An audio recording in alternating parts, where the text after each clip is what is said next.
What we have here may be one of the world's most abused lower units to have ever existed. My grandfather bought this brand new in 1977. It's a 1977 Johnson Seahorse, and this is the lower unit from it. As far as I know, as long as he lived, and he lived until I was about 7, he never changed the water impeller. Then after he died, a few years later, my dad and I cleaned it up. And from then on, it's been used every single summer. But my dad didn't know that you're supposed to change the water impeller periodically. And so we just used it, and we never changed the impeller. About 10 years ago, my dad passed away, and the boat became mine. And I know the water impeller is supposed to be changed, but it didn't break, so I kept using it. And even to this day, I've never bothered changing it, but it finally got to me and I said, you know, I need to change this impeller. Now add on to that, my father had a habit of, before we put the boat in the water, we would always run it dry, not with a hose, dry.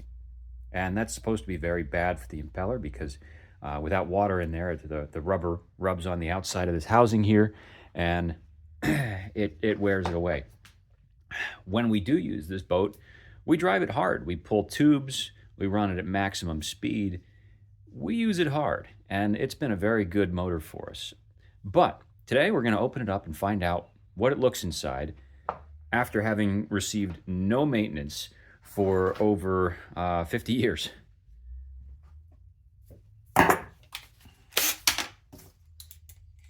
Let's open it up, shall we?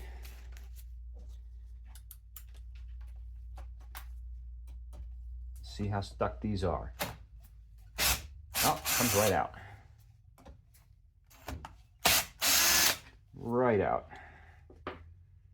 I suppose it's possible that back in the 90s, maybe my grandfather had it serviced a few times.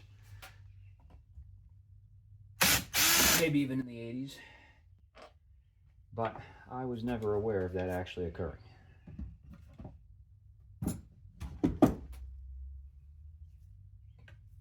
Comes right off. I think there's an O-ring here that I've got to get off. There we go. And there it is. This thing's been in there for perhaps close to 50 years, and it gets run dry all the time. It still has all of its fins. They're looking a little thin, but they're doing all right. Let's pull this out.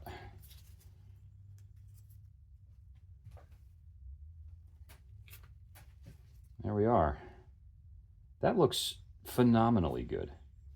And this thing, when we dry run it, we don't just idle it for a minute. We'll rev it up. We'll rev it up. We don't run it long, but considering the conventional wisdom on these is that you don't dry run them at all, and this has been dry run basically every time it's been launched for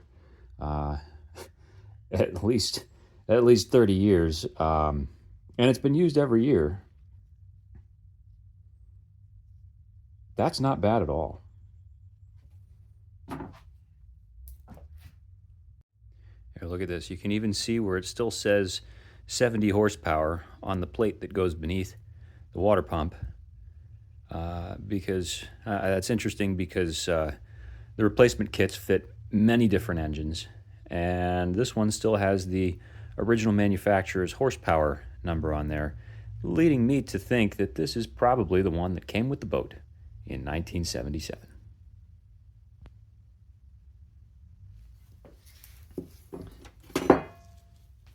The impeller, I don't know if you can see this, but the impeller also has this little stamp on it that says 74, which is possibly a manufacturing date for this impeller.